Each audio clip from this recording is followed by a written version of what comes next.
Istanbul, a city where east meets west, where two continents collide. In this video, I should be taking you on a tour of this fabulous Turkish city. Expect a sensory overload from the bazaars, theatrical salt sprinkling from Saltbae's restaurant, and a sunset boat cruise too. We've come down into the heart of Istanbul today. Behind me is the world famous Blue Mosque, and directly in front of me is another mosque called the Hagia Sophia.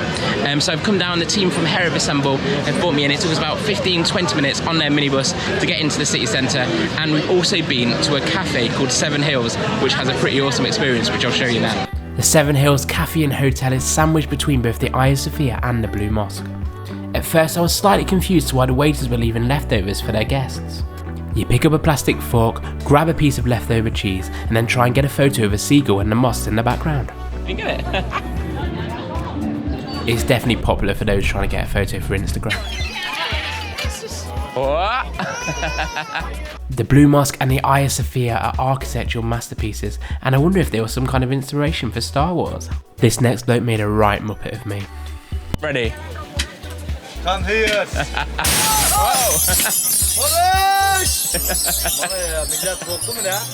Where are you from? From England, from Nottingham.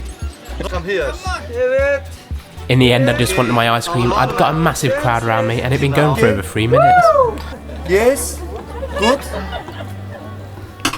Yeah. Yes. Okay. Yeah, good. Yes. I'm allowed it this time. Oh, there's another cone there. Okay. Thank you. Bye bye. I have a Dondurma, which is a local ice cream. Try not to get hit by a tram walking down the tram lines, but quite stringy. It's a little bit like cheese. And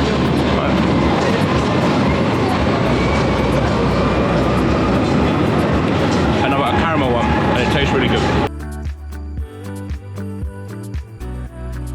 So we've come down behind the Hagia Sophia, and we're now in Gulhane Park. It's beautiful. We've got wonderful fountains behind us, and it's very pretty and picturesque. Hafiz Mustafa claims to be one of the best baklava producers in the city. Baklava is layered pastry filled with pistachio nuts and syrup. We then headed to the Egyptian Bazaar because the Grand Bazaar is closed on a Sunday. This place like really fills all your senses, lots of smells, lots of colours. It's there, and an incredible roof as well. It's cool. The viral salt sprinkling butcher Saltbae has a number of restaurants in Istanbul. He received a lot of press for his prices for his London restaurant. However, for a tomahawk steak in the Istanbul restaurant is about £40 compared to £400 in the London one. You could probably book a weekend away in Istanbul, go for a steak at Saltbae's and still have change compared to the prices of the London restaurant. It is definitely a theatrical experience and something that I'd highly recommend trying if you can afford to. I opted for the mustard coated dal steak, which was really tasty, and had it cut up just in front of me. Every way that your food is served in the restaurant is a bit of a show, from the steaks through to the dessert. We chose to have baklava with ice cream, and this is how it went.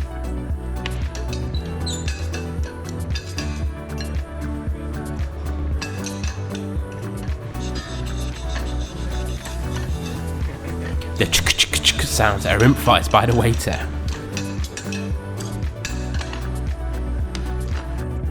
To wash it down with, I opted for a traditional Turkish tea, however it's a little bit too hot for me. The Bosphorus Sea cuts through the middle of Istanbul and separates the European side from the Asian side. It is a significant waterway as it links the Black Sea through to the Mediterranean.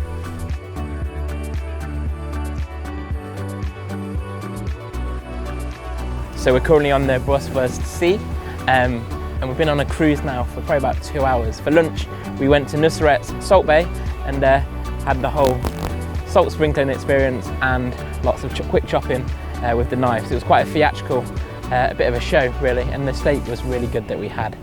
So this is rounding off like my first full day in Istanbul, and it's like nice watching the sun come down. We're getting a bit of a sunset, and we saw dolphins as well, but yeah, they were a little bit too far away. Unfortunately, they weren't by the side of the boat.